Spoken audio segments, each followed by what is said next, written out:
Good morning mga pangga. Good morning. Dito na naman tayo.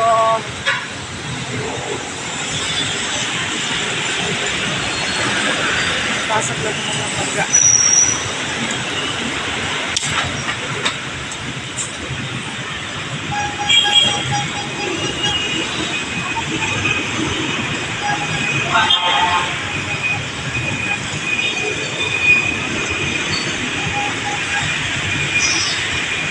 Pasok ito mga pangga sa trabaho. Today is Monday. Ayan mga pangga. Video natin. Ayan. Ayan mga pangga.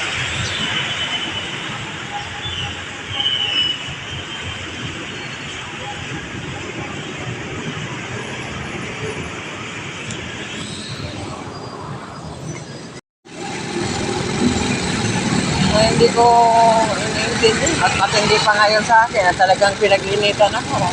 HR talagang umaano sa akin pero hindi ako nagpapatinag. Laging iniisip bakit. Pareha lang tayo dito, pareha lang tayo dito pasahuran. Lamang lang kayo kasi may mga application kayo pero hindi ko inaano. Kasi magpapaday ka talaga sa mga dyan sa trabaho. Wala, ikaw lang talaga ang kawawa.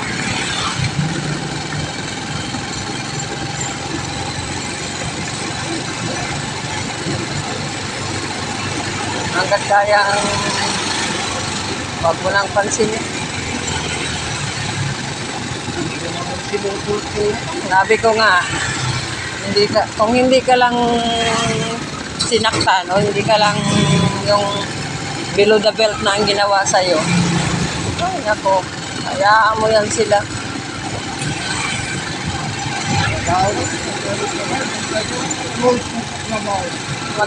Magtrabaho ka lang ng tama sa trabaho mo.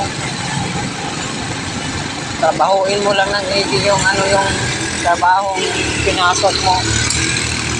Bahala sila, huwag mo silang pag-intindihan. Wala ka lang nilabag sa policy nila. Wala yung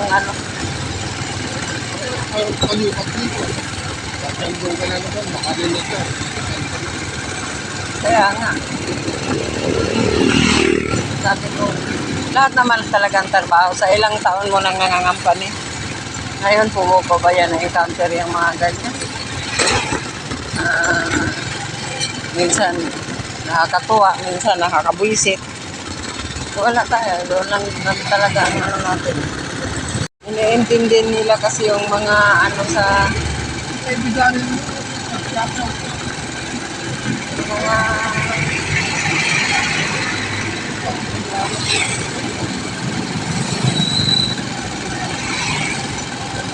alam naman ninyo yan.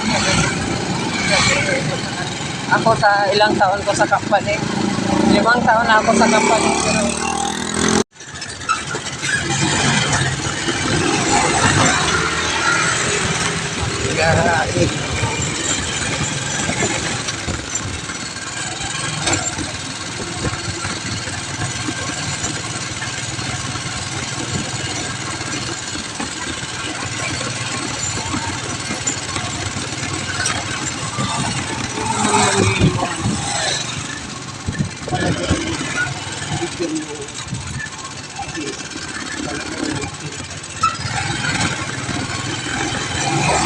Alam ko yun. Kaya pinapano ko naman din sa kanila na hindi maganda yung trabaho mo, hindi mo pahalagahan. Kasi tulad niya, diba? Pag wala talaga, paano na lang din kung wala din talaga akong maibigay. Kawawa sila. Kaya nga sila sabihan ko smart lang kagabi.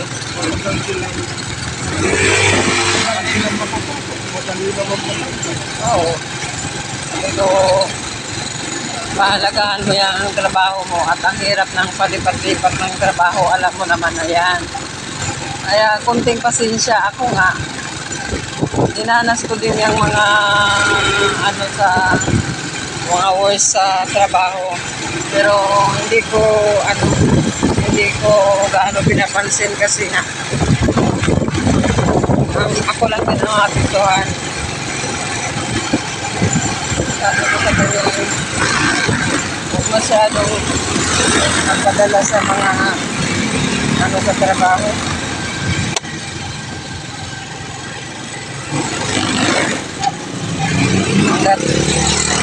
Hanggat kayang pasensyahan. Hanggat kayang pasensyahan, magpasensya. Kasi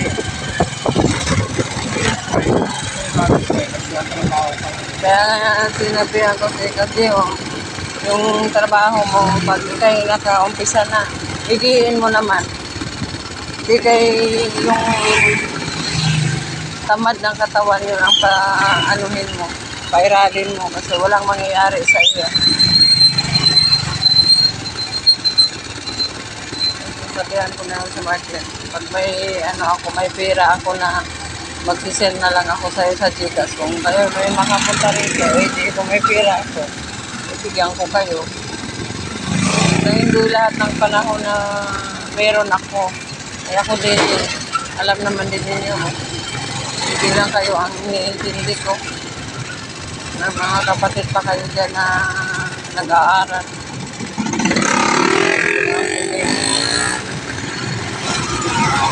Magpa-ano-ano tayo sa trabaho. Kasi araw-araw tayo gumagastos.